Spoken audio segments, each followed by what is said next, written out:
今日嚟到嘅係尖沙咀一個859尺嘅私樓，做嘅係全屋翻新去重新設計，根據客人嘅要求間咗3間房。我哋由飯廳開始啊，做咗一個超大嘅餐邊櫃，中空位嘅層板都係加咗燈帶，右側係個玻璃飾物櫃，成組櫃喺呢度擺乜都好方便噶啦。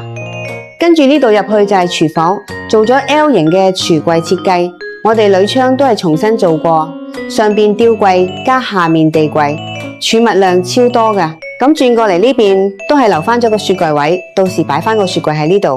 廚房門我哋係做過3趟嘅玻璃趟門，睇上好通透噶啦。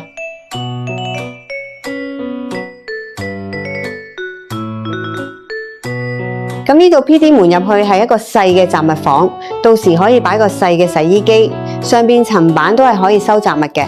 呢邊入去就係廳嘅洗手間啦，做咗個1字形嘅浴屏，實現乾濕分離。洗手台就係鏡櫃加地櫃組合，牆面都係鋪咗瓷磚嚟嘅，地磚都重新鋪過嘅，睇起身超高級大氣。嚟緊呢度隔山隱形門入去係我哋嘅主人房，床尾設計整面嘅到頂大衣櫃，呢邊做咗5尺嘅油壓床，增加儲物空間。床頭 panel 上邊有燈帶，咁兩邊嘅床頭櫃都係做咗圓弧包邊，唔驚撞傷。跟住我哋入到房入邊嘅獨立衛生間睇睇，洗手台同樣係鏡櫃加地櫃組合，做翻乾濕分離，仲有個浴缸，牆身都係鋪咗瓷磚，望落好靚嘅。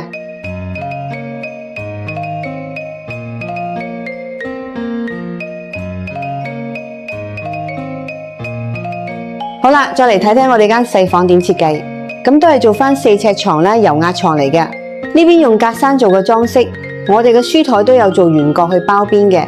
嚟到呢邊到頂衣櫃，開放層板擺啲常用品，超就手啦。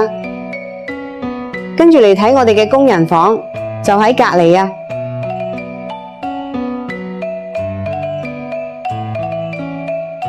細細間都係做咗油壓床，有個細細嘅床頭櫃。呢度做一排嘅儲物櫃，櫃入邊空間超大噶啦。